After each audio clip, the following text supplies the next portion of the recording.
늘 하는 대로 인사부터 하고 시작하도록 하죠. 저는 임영닷컴 차은솔입니다. 반갑습니다.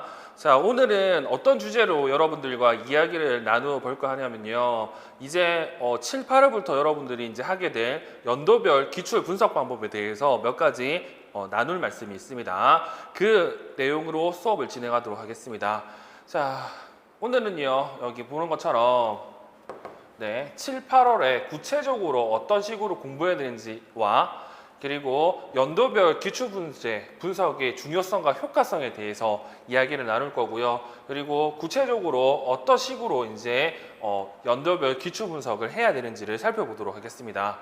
자, 먼저 일단 효율적인 임용고시 공부 방법이라고 해서 제가 올해 계속적으로 얘기 드렸던 내용이죠. 기본적으로는 공부를 하기 위해서 구체적인 목표를 설정하셔야 되고요. 그리고 이 목표에 맞는 공부 계획을 수립하셔야 됩니다. 그리고 이러한 공부 계획을 하기 위해서 여러분들은 생활 습관을 만들어야 되는데, 오늘은 여기 나와 있는 이 공부 계획 수립과 관련해서 제가 좀 자세히 말씀을 드릴게요.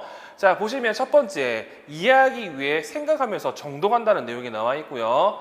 두 번째, 이해한 내용을 키워드로 표현하기 위해서 암기한다고 이렇게 나와 있습니다. 그리고 세 번째, 암기한 내용을 적용한다고 이렇게 나와 있는데, 쉽게 얘기해서 우리는 이 시험이라는 걸 합격하기 위해서 분명히 해야 될 세 가지 내용이 있어요. 일단 기본적으로 특정 내용에 대해서는 어떻게 이해를 하셔야 되고요. 자, 이 이해한 내용을 어떻게 해야 된다? 여러분 나름대로의 암기 방법을 통해서 암기를 하셔야 됩니다. 근데 이해와 암기만 한다고 하더라고서 이게 합격하는 게 아니잖아요. 이걸 바탕으로 뭘 해야 된다? 문제에 적용을 해 봐야 됩니다. 그래서 지금까지 1월부터 6월까지는 여기 이해에 이제 조금 치중해서 공부를 했다고 하면, 이제부터는 이 암기와 문제 적용에 여러분들이 치중해서 공부를 하셔야 됩니다. 자, 다시 말해서 지금은 이제 이해와 일종의 암기를 하죠. 그리고 암기한 내용을 바탕으로 지금부터는 뭘 해야 된다? 암기한 내용이 내가 정확하게 암기하고 있는지 확인도 해봐야 되고요. 그리고 이 암기한 내용으로 문제를 풀어봐야 돼요. 근데 여러분 중에서는 이해, 암기, 그리고 문제 적용을 전부 다 따르게 생각하고 있는데, 결국에는 이게 같이 굴러가야 여러분들이 효율적으로 공부할 수 있습니다. 그래서 지금은 뭘 해야 되냐면, 이제부터 정리한 내용을 바탕으로 여러분들은 조금씩 암기를 하셔야 되고요. 그리고 암기를 할 때에도 당연히 뭘 해야 된다? 내가 외웠던 내용을 확인하는 작업을 하셔야 돼요. 그 작업이 여기 나와 있는 문제 적용이죠. 그래서 7, 8월에는요, 여러분들이 정리한 내용을 암기를 하고 암기한 내용을 바탕으로 문제 적용을 하셔야 됩니다. 이렇게 얘기하면 어느 분들이 이렇게 얘기하죠. 저는 아직 암기가 안 돼서 문제 적용이 힘들 것 같아요. 근데 알다시피 이 암기와 문제 적용은 제가 보기에는 별개가 아니라 한꺼번에 같이 해야 될 영역인 것 같아요. 즉, 암기를 하고 나서 그거를 확인하는 방법으로 문제 적용을 해볼 수도 있고요. 아니면 내가 완벽하게 암기를 해가지고 소위 말해서 문제 해결력과 문제를 바라보는 관점을 키우기 위해서도 문제 적용을 할 수가 있습니다. 그러니까 지금은 이 암기와 문제 적용에 대해서 여러분들이 신경 써서 이러한 걸 잘 향상할 수 있도록 여러분들이 노력해야 된다는 뜻으로 받아들이시면 될 것 같습니다. 그래서 7, 8월 같은 경우에는 이제 새로운 내용을 추가하기보다는 여러분들이 가지고 있는 이론서라든지 아니면 서브노트, 단권화자를 이용해 가지고요, 끊임없이 어떻게 해야 된다? 무한 반복 보셔야 됩니다. 즉, 이제부터는 공부라기보다는 암기에 조금 더 집중해 주셔야 돼요. 그리고 이러한 암기한 내용을 바탕으로 기출 문제라든지 아니면 영역별 기출 문제풀이라든지 간에 여러 문제들을 여러분들이 접해보고요. 그 문제를 접함으로써 내가 알고 있는 내용을 다시 한번 확인하고, 그리고 그러한 문제를 해결할 수 있는 문제 해결력 또는 문제를 바라보는 관점을 쭉 키웠으면 합니다. 그렇게 해야 나중에 9, 11월에 뭘 할 수 있다? 모의고사에서 여러분들이 쓰는 연습도 조금 더 할 수가 있습니다. 그래서 시기별로 맞는 공부를 하셔야 되고, 지금은 어떤 걸 해야 된다? 암기와 문제 적용에 관련된 부분을 조금 더 향상시킬 필요가 있습니다. 자, 이제는 지금까지 우리가 봤던 365를 봤던 영역별 기출문제와 달리 연도별 기출문제를 살펴볼 때예요. 그러면 여기서 영역별 기출문제에서 그리고 연도별 기출문제에서 얻을 수 있는 정보가 무엇인지를 한번 살펴보도록 하겠습니다. 자,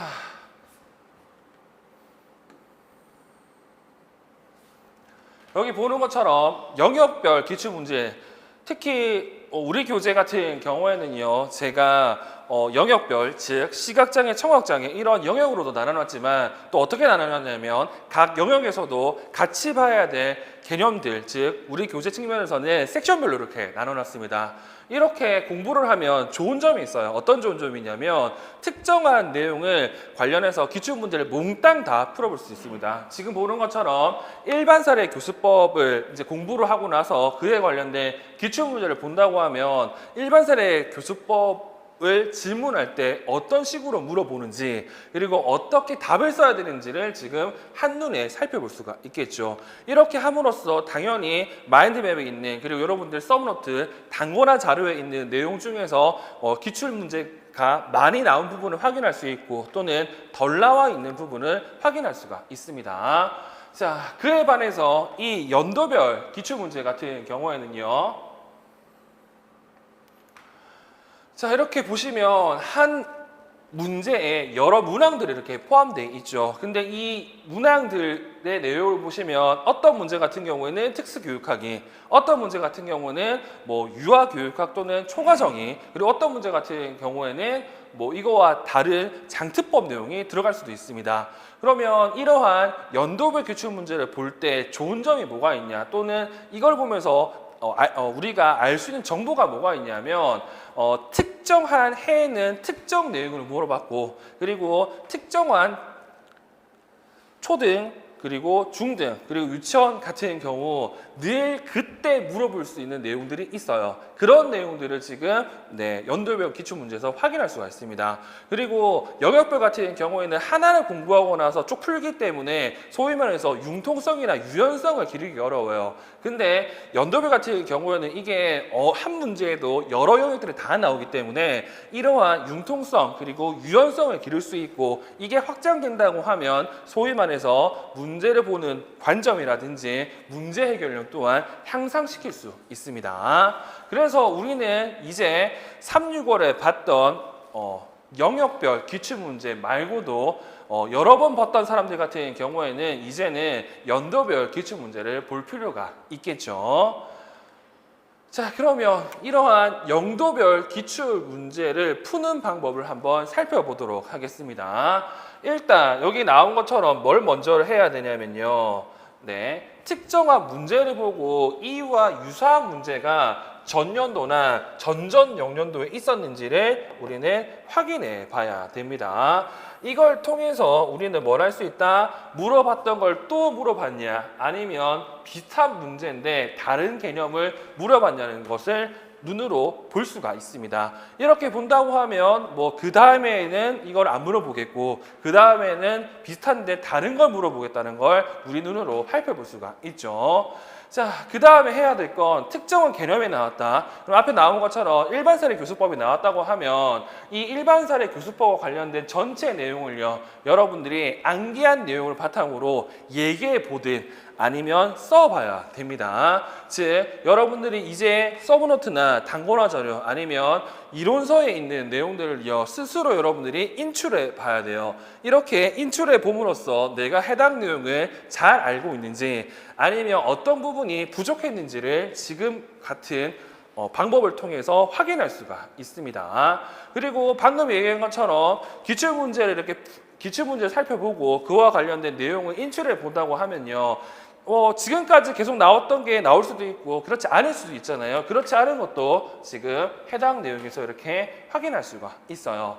그리고 이제 7, 8호 정도 그리고 연도별 기출 분석을 할 정도 된다고 하면 소위 말해서 기본 내용 정도는 다 알고 있기 때문에 이제 올해 새롭게 나와 있던 강론이라든지 새롭게 강조되는 내용들 중에서 지금 시험 문제 안 나왔던 부분에 관련된 내용이 있다고 하면 그 내용도 여러분들이 살펴봐야 됩니다.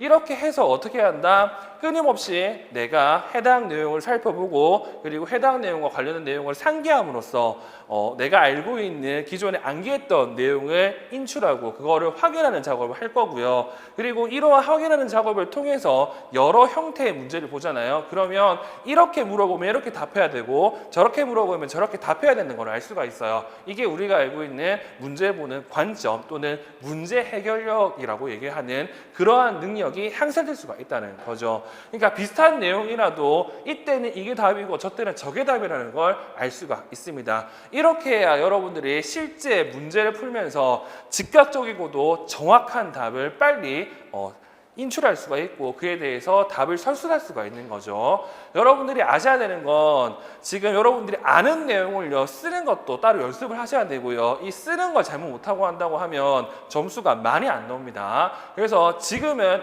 해야 될 건 알고 있는 내용을 어떻게 빨리 인출을 해야 될 건와 그리고 모르는 내용이 뭔지를 빨리 확인하는 게 중요합니다. 뭘 통해서? 연도별 기출 분석을 통해서요.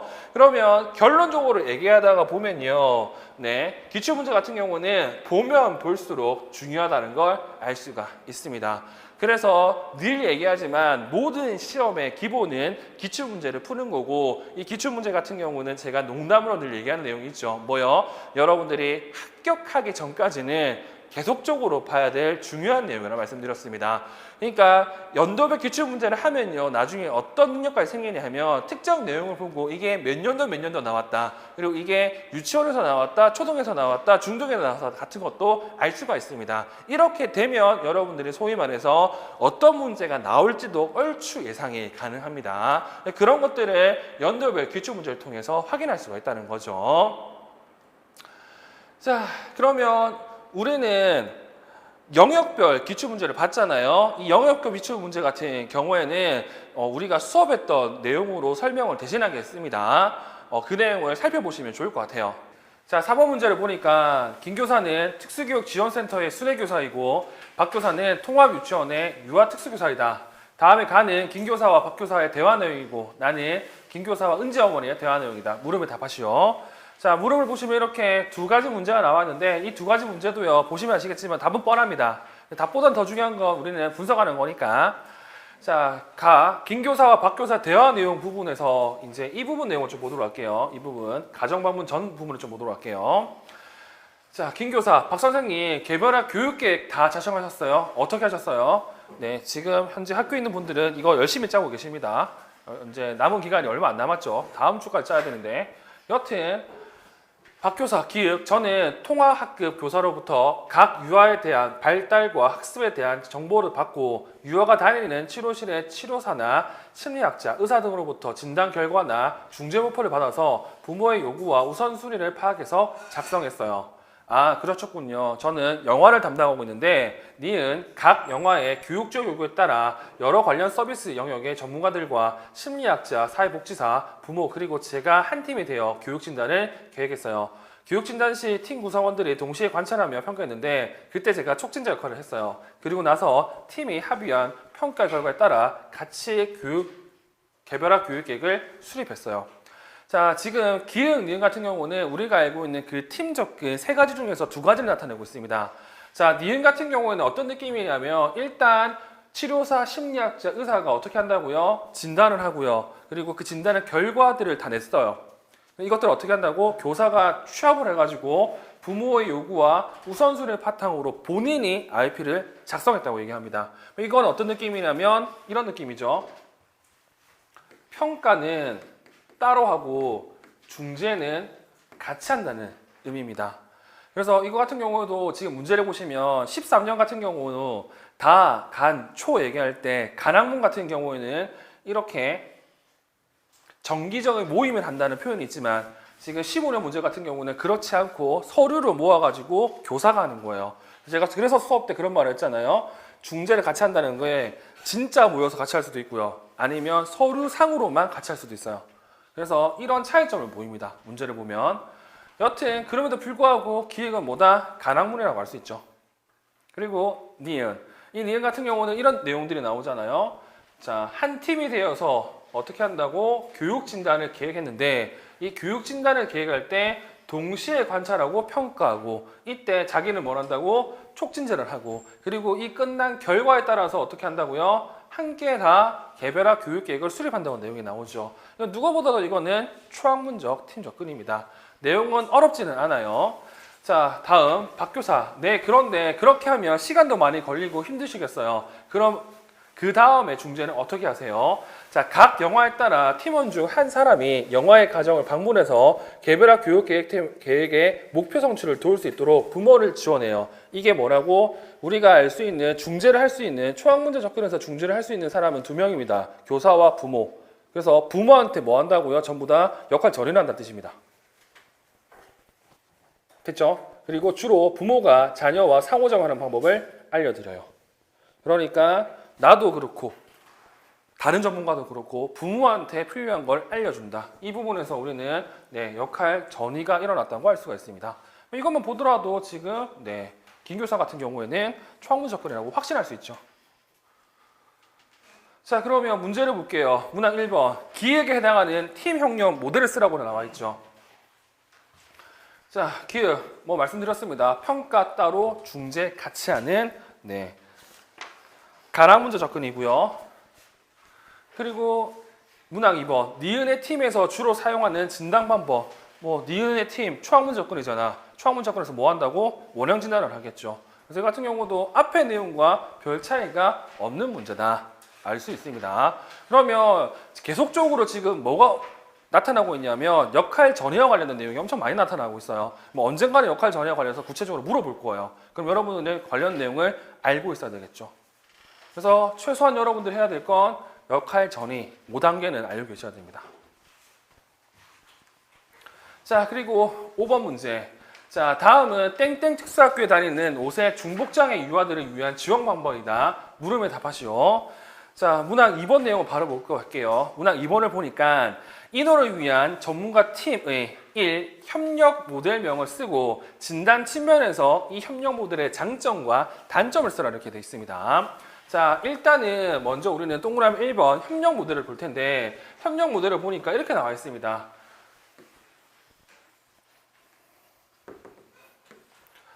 유아 특수교사, 청각사 등 다양한 영역의 전문가들이 참여함. 전문가별로 중재 계획을 개발하고 정보를 공유함. 눈에 띄는 건 뭐다? 중재 계획을 개발하고 정보를 공유한다는 게 눈에 띕니다. 그리고 인호의 부모가 팀원임. 이게 제일 눈에 띄고요. 그 다음 때때로 팀원 간의 인호의 문제를 논의함 이렇게 되어 있습니다. 자, 그러면 인호 같은 경우에는 그런 말 없죠. 평가 관련된 말이 없잖아요. 그럼 이 문제 같은 경우는 우리가 알고 있는 어느 측면에서 다간초를 찾아야 된다고 하면 방금 제가 얘기해드렸던 부모 역할 측면에서 아니? 여기 있구나. 이 측면에서 제가 그 말 했죠. 가랑문 같은 경우는 어떻게 팀원으로 참여한다고요. 이게 가장 큰 눈에 띄는 내용이에요. 가랑문에서. 그리고 또 뭐가 있죠? 중재할 때 이렇게 정보 교환, 정보 제공 측면에서 가랑문은 때때로 정보 교환과 정보 제공한다고 했잖아요. 그 내용들이 똑같이 다 나와 있습니다. 그래서 이거 같은 경우도 어렵진 않아요. 그 대신 이제는 예전에는 그냥 뭐 가랑문 같은 경우에는 뭐 평가 따로 중재 따로 뭐 중재 함께 뭐 이런 식으로만 문제를 출제했지만 지금은 여기 나와 있는 부모 역할도 물어봤다는 사실을 여러분들이 기억하시면 되겠죠. 그리고 동그라미 2번 같은 경우는 이 가랑문의 장점과 단점을 쓰는데 어떤 장점과 단점을 써야 되냐면 진단 측면에서의 장점과 단점을 써야 돼요. 일단 이거 같은 경우는 먼저 우리가 확인할 내용이 있어요. 이소연 선생님 책 유아 특수교육 책을 살펴보시면 이 내용이 나옵니다. 해설자료 7번에 보시면요. 해설자료 7번 내용을 보도록 할게요. 7번에 보시면 이렇게 협력 모형에 따른 3가지 접근 방법의 장단점이라고 해서 이소연 선생님 책에 나와 있는 장점과 단점이 나와 있어요. 자, 장점과 단점 내용을 살펴보면 뭐 다학문적 접근은 이렇게, 가랑문적 접근은 이렇게, 초학문 접근은 이렇게 나와 있죠. 지금 문제는 가랑문이기 때문에 가랑문을 좀 보도록 할게요. 자, 가랑문적 접근의 장점을 보시면 활동과 교육 목표가 서로 다른 영역끼리 보충하고 지원한다. 그리고 두 번째, 하나로 통일된 서비스 계획에 기여한다. 세 번째, 서비스 대표자를 통해서 정보를 공유할 수 있다. 이게 가상문의 장점이라고 합니다. 근데 단점으로는 전문가의 고집이 협력을 위협할 수 있다. 그리고 전문가가 융통성이 없는 경우 효율적이지 못한다. 그리고 서비스 대표자의 역할이 불분명하기 때문에 역할 수행에 있어서 독단적일 수 있다. 이런 내용들이 나와 있어요. 그러면 이걸 보면서 여러분들 떠올려야 됩니다. 아니, 진단에서의 장점과 단점이 뭐지? 라는 거. 그래서 이 문제 같은 경우는 여기 나와 있는 장단점을 이용하고요. 그리고 이 다간 초의 특성을 이용해서 답을 적으시면 좋은데, 일단 저는 단순하게 답은 여기 나와 있는 내용으로 답을 썼어요. 내용을 썼어요. 근데 이 답보다는 여러분들이 이런 내용을 좀 기억하시면 좋을 것 같습니다. 그래서 여러 책 내용을 기반해 가지고요, 답을 쓰면요, 지금 가상문의 장점으로 해서 이렇게 얘기할 수 있습니다. 독립적으로 진단하기에 각각의 전문가들이 역량을 발휘할 수 있다. 근데 단점으로는 뭐가 있다? 네, 진단 시 중복된 검사, 그리고 진단 시 노력과 시간이 많이 걸린다.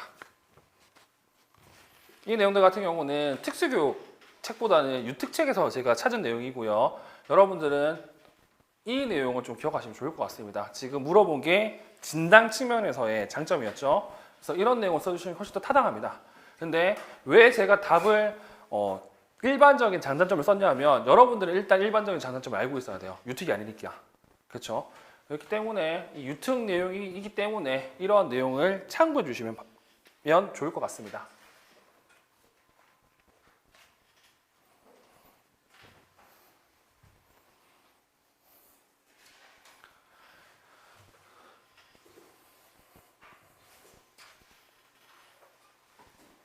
그래서 이 말은 이거잖아요. 평가를 함께 하지 않잖아. 그러니까 이렇게 얘기할 수 있고요. 평가를 함께 하지 않으니까 이렇게 얘기할 수 있는 거예요.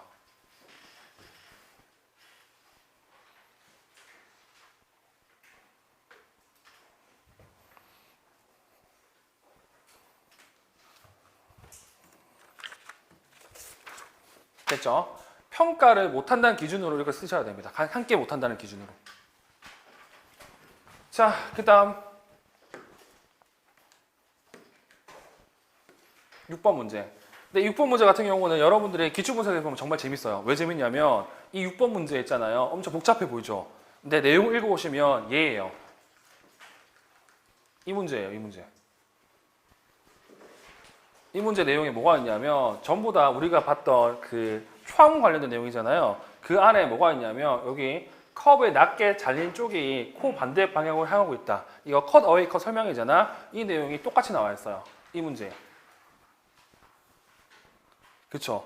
그러면 이 문제 같은 경우는 18년 중등 문제인데 문제 낼 게 없어가지고 뭘 했냐면 여기 13년 유치원 문제 보고 조금 새롭게 재해석해서 문제 낸 거예요. 기출문제 보면 답이 그놈인 이유가 그렇습니다. 그러니까 이렇게 알고 있으면 좀 더 유리하죠.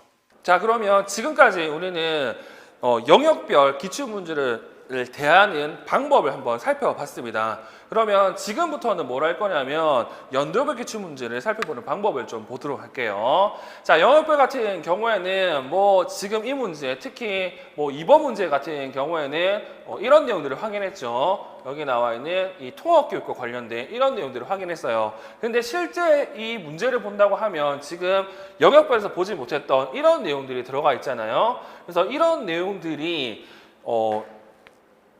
소위 말해서 우리가 사고의 유연성과 그리고 융통성을 길러주는 내용이라고 생각하시면 좋을 것 같아요. 즉, 특정한 내용을 가지고 여러 가지를 해석할 수 있어야 된다는 뜻이죠. 자, 그러면 한번 문제를 좀 보도록 하겠습니다. 다음은 유아 특수교사인 김 교사가 만 5세 발달지체 유아 태호를 위해 전문가와 협력한 활동이다. 물음에 답하시오. 자, 물음을 보시면요. 이렇게 1번, 문항 1번. 김교사가 다른 전문가와 협력해서 실시한 교육 진단이 무엇인지 쓰라고 이렇게 나왔죠. 여러분들이 공부를 보시면 아시겠지만요. 여기 나와 있는 협력 방법에서 교육 진단, 진단 방법을 물어보는 건 하나밖에 없습니다. 물론 답은 하나도 안 중요하고요. 그러면 여러분들이 여기 김교사가 했던 내용이 어떤 것인지를 살펴봐야 되겠죠. 그 내용을 보시면 김교사는 언어치료사, 요즘에는 언어재활사라고 나오죠. 언어재활사, 작업치료사, 복지사 등 전문가들과 교육진단을 실시하였다. 근데 이 교육진단 하는 게 지금 이렇게 나와 있습니다. 자, 교육진단은 인사하기와 분위기 조성하기, 과제 중심 진단, 휴식 시간, 이야기 시간과 교수 시간, 자유놀이, 회의 단계로 구성되었다. 자, 우리가 알고 있는 이 교육 진단과 관련된 절차가 이렇게 나와 있고, 이 절차 같은 경우는 뭐 알다시피 이거 같은 경우 원형 진단의 절차라는 걸 여러분들이 알 수가 있겠죠. 그러면 능력이 되시는 분들 같은 경우는 당연히 이 원형 진단의 절차도 알고 있으면 좋을 것 같아요. 자, 그리고 지금 이 원형 진단을 사용하는 협력적 방법은 초학문적 팀 접근이고, 이 초학문적 팀 접근 같은 경우에는 누가 필요하다고? 여기 나와 있는 촉진자가 필요합니다. 이 촉진자 같은 경우는 일반적으로 교사가 되고요. 이 촉진자와 함께 이 태호의 부모님, 특히 어머니가 뭐가 되냐면 태호를 지도하는 중재자가 된다는 것도 지금 여러분들이 확인할 수 있는 내용이에요. 자, 촉진자로 선정된 전문가는 태호와 어머니와의 상호작용을 유도하고, 다른 전문가들은 태호와 어머니와의 상호작용을 관찰하였다. 기읍, 태호 어머니는 결혼 이민자로 우리말을 잘하지 못하기 때문에 회의 시간에는 통역사가 참여하였다. 자, 그러면 지금 이 가의 일반적인 내용은 어떤 내용이다? 초학문적 접근법에서 하는 평가 방법이 나와 있다는 걸 확인할 수가 있겠죠. 그러면 당연히 우리는 뭘 해야 된다? 이 협력과 관련된 다간초의 특징들을 언급해 주셔야 되고, 지금 이 1번 문제 같은 경우에는 교육진단이기 때문에 당연히 앞에 봤던 원형진단이 있겠죠. 그러면 이 초학문적 접근 방법에서 교육진단과 똑같이 나오는 개념들을 관련 문제에서 확인해 봐야 됩니다. 일단 원형진단, 그리고 또 뭐가 있다? 중재 같은 경우에는 간접 서비스이기 때문에 전문가들의 지식을 방금 얘기했던 촉진자, 교사, 그리고 학부모, 어머니에게 전달을 해줘야 되잖아요. 이게 우리가 알고 있는 역할 전이 또는 역할 방출이라는 게 있죠. 이 역할전이 역할 방출 같은 경우도 기출문제 꽤 많이 나온 내용이기 때문에 이 역할전이와 역할 방출과 관련된 단계 또한 이 문제에서 확인하시는 게 좋을 것 같고요. 그리고 최근 책에서는 초학문적 팀 접근과 관련해 가지고 이렇게 학생을 지도할 때는 어떻게 지도한다? 우리가 알고 있는 삽입 교수로 지도한다는 내용도 여러분들이 확인해 주셔야 될 내용입니다. 그리고 최근 기출문제에 이 삽입 교수의 장점을 쓰라는 문제가 있었기 때문에 우리는 원형 진단 그리고 역할전이 삽입 교수와 관련된 전반적 내용을 1번 문제에서 인출해 보셔야 되고요. 그리고 본인이 알고 있는 내용 중에서 모르는 내용이라든지 또는 추가할 내용이 있다고 하면 추가해서 기억해 두실 필요가 있습니다. 그리고 2번 문제를 보시면 이거는 누가 보더라도 유특 내용이잖아요. 그러면 유특 내용 같은 경우에는 당연히 초등과 중등은 모를 수밖에 없어요. 그러면 이 문제는 빼고 이제 기초 분석을 하셔야 되겠죠. 그리고 이렇게 하면서 얻어지는 게 뭐가 있냐면 다른 과목의 문제에서 이게 특수교육학이라든가 이게 유아교육학이라든가 이게 뭐 유아특수교육학이라든가 이런 것들을 여러분들이 걸을 수 있는 능력이 생깁니다. 그래서 무조건 여러분들이 특정 내용을 빼고 보는 게 아니라 일단은 문제를 읽어보셔야 돼요. 이 문제를 읽어보면서 여러분들이 알고 있는 지식, 다시 말해서 특수교육학으로 풀 수 있느냐 없느냐를 확인하셔야 되고, 못 푼다고 하면 이게 어느 영역인지도 한번 유추하는 것도 나름 공부 방법 중에 하나라는 사실을 기억하시면 될 것 같습니다. 일단 이거 유아 문제이기 때문에 넘어갈 거고요. 다음 3번 문항을 보도록 할게요. 자, 3번 문항은 다시 우리가 알고 있는 통합교육과 관련된 내용이죠. 다음 괄호에 안에 들어갈 알맞는 말을 쓰라고 이렇게 되어 있습니다. 자, 가와 나에서 김교사가 전문가와 협력한 방법은 디귿 접근 방법이다. 이 접근 방법은 자신의 전문 영역에 대한 진단은 각자 진행하지만 정기적 모임을 통해 다른 분야 전문가와 의견을 교환하는 리인 접근 방법을 제안을 보완한 것이라 이렇게 되어 있죠. 그러면 우리 가가 뭐라고 했죠? 가가 초학문제 접근이라고 했고, 그럼 나 같은 경우도 초학문제 접근이라고 할 수가 있겠네요. 그럼 나 한번 보도록 할게요. 김 교사는 간식 시간에 작업 치료사로부터 턱 주변의 근긴장도가 낮은 태호의 턱을 지지해주는 손 동작을 배우고 있다. 김 교사는 작업 치료사의 지원을 받으며 태호의 앞과 옆에서 턱을 보조하는 방법에 대해 배우는 중 한쪽에 낮게 잘린 컵에 담긴 물을 먹이고 있다. 이때 니은 컵을 낮게 잘린 쪽이 코 반대쪽 방향으로 향하고 있다. 지금 1번 문항에서 봤던 뭐가 있다? 역할 정의 내용이 지금 나에 나와 있다는 걸 확인할 수가 있습니다. 그러면 결과적으로 지금 2013년 이 문제에서는 초학문제 접근과 관련해서 가에서 원형 진단을 그리고 나에서 역할 전환을 냈기 때문에 다음번에도 이런 내용으로 시험 문제 나올 가능성이 높다고 여러분들이 생각하시면 되겠죠. 그리고 실제 나 내용을 살펴보시면 역할 전이, 역할 방출 단계에서 지금 전문가가 있고 이 전문가의 도움을 받아가지고 지금 김 교사가 태호의 턱을 지지해주는 손 동작을 배우고 있잖아요. 이런 것들이 뭐 우리가 알고 있는 뭐 역할 확대 그리고 역할 확장 그리고 역할 교환 그리고 역할 방출 그리고 이런 것들을 통해서 진행된다는 사실을 여러분들이 나에서 확인할 수가 있을 겁니다. 자, 그러면 뭐 문제 푸는 거는 별로 의미가 없고요. 이 3번 문항에서도 방금 얘기했듯이 다간초와 관련된 내용을 물어봤다는 것 정도도 기억하시면 되겠죠. 자, 그리고 4번 문항. 자, 다음 문장의 괄호안에 들어갈 알맞은 말을 쓰라고 하는데, 자, 지금 나에서 보시면 태우가 턱을 잘 움직이지 못해서 이 턱을 지지해주는 손 동작을 작업실에서 배우고 있다고 합니다. 그럼 이거 같은 경우는 여러분들 어떻게 받아들이셔야 되냐면, 뭐 태우 같은 경우에는 지체장애 학생이고 이 지체장애 학생을 지금 관련 서비스를 어디서 받는다? 간식 시간, 다시 말해서 자연스러운 환경에서 받기 때문에 현재 이거 풀인 서비스로 진행을 받는다는 것도 확인할 수가 있어요. 자, 지금 괄호 안에 들어갈 말을 써야 되는데 니은과 같이 지도할 경우 태호의 머리 신전을 막을 수 있어 머를 예방할 수 있다 이렇게 되어 있죠. 자, 이 니은 같은 경우에는 누가 보더라도 우리가 알고 있는 컷 어웨이 컵을 사용하고 있는 것이라고 볼 수가 있습니다. 이 컷 어웨이 컵을 사용하면 두 가지의 이점이 있어요. 첫 번째, 늘 시험 문제에 많이 나오는 고개가 뒤로 젖혀지지 않는다. 이에 따라서 소위 말해서 기도 폐쇄 이런 것들을 예방할 수 있다는 게 이제 가장 큰 특징이고, 그 다음에 또 뭐가 있냐면 이 컷 어웨이 컵을 사용하면 먹이는 사람이 남아있는 물의 양을 볼 수가 있습니다.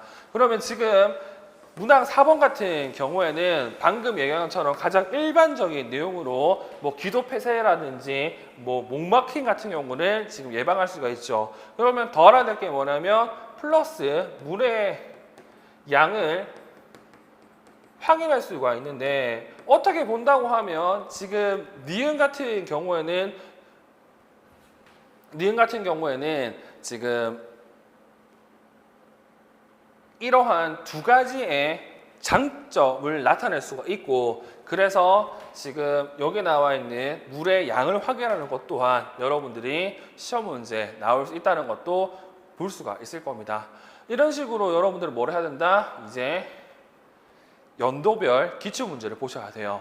연도별에서 제일 중요한 건 답을 확인하는 게 제일 중요하지 않습니다. 지금 나와 있는 문항 또는 문제에 나와 있는 질문을 이용해서 관련된 내용을 다 끄집어 보시고요. 그리고 이걸 통해서 뭐 다음에 어떤 내용이 나올지도 예측해 보셔야 됩니다. 이런 식으로 하다 보면요, 방금 얘기했던 우리가 알고 있는 요즘 시험 문제에서 제일 중요하다고 여겨지는 문제를 바라보는 관점과 문제 해결력을 조금씩 길러나갈 수가 있습니다. 자, 이렇게 해야 여러분들이 합격할 수가 있고요. 합격하더라도 좀 편하게 합격할 수가 있어요. 제가 늘 말씀을 드리지만 1차 같은 경우에는 그래도 10개월, 그리고 많으면 1년 넘게 공부할 수 있습니다. 그래서 2차보다 점수 올리기가 더 편하거든요. 그러니까 제가 늘 말하는 게 있어요. 네, 제발 합격하시고요. 그리고 네, 지금이 진짜 마지막 기회입니다. 그래서 남아있는 기간 동안에서 9, 11월 같은 경우는 누구나 열심히 하기 때문에 그나마 덜 열심히 하는 7, 8월에 공부를 하시면 조금 더 편안하게 합격할 수 있을 겁니다. 네, 오늘은 여기까지 진행하도록 할게요.